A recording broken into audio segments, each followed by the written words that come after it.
తల్లిదండ్రులు కనిపించే దేవుళ్ళు. అమ్మా నాన్నల్ని పూజిస్తే చాలు ముక్కోటి దేవతలను పూజించినట్టే. తల్లిదండ్రులను దైవంగా భావించి మనస్ఫూర్తిగా పూజిస్తే ఎంతటి పుణ్యం లభిస్తుందనడానికి వినాయకుడికి గణాధిపత్యం దక్కడమే నిదర్శనం.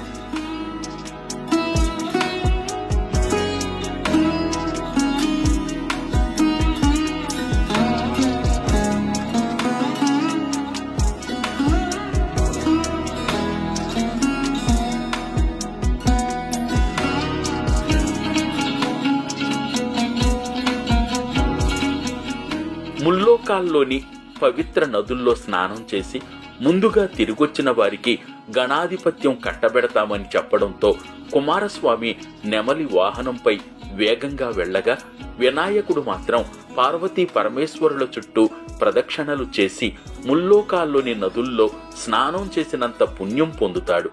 కుమారస్వామి ఏ నదిలో స్నానానికి వెళ్లినా వినాయకుడు అంతకంటే ముందే స్నానం చేసినట్లు కనిపిస్తాడు. దీంతో గణాధిపత్యం వినాయకుడి సొంతం అవుతుంది.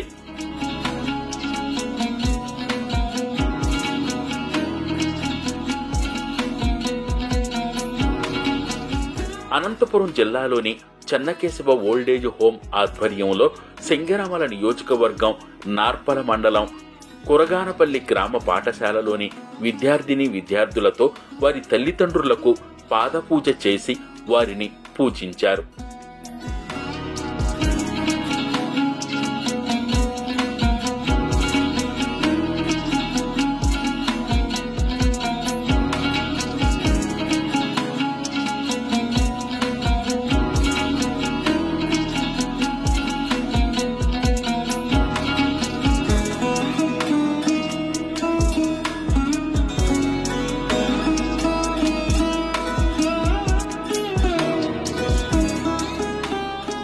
పూర్వకాలం నాటి ఆచారాలు సాంప్రదాయాలను నేటి పిల్లలు మరచిపోకుండా ఉండేందుకు పిల్లలతో పాదపూజ నిర్వహించామని చెన్నకేశవ ఓల్డేజ్ హోం నిర్వాహకురాలు స్రవంతి తెలిపారు. తల్లిదండ్రులను పూజించటం వల్ల ఉపయోగాలేమిటి, అసలు ఎందుకు పూజిస్తారు అన్న అంశాలను క్షుణ్ణంగా వివరించమన్నారు. మేము చెన్నకేశవ ఓల్డేజ్ హోమ్ నుంచి ఇక్కడ కురగానపల్లి గ్రామం మా ఊరు.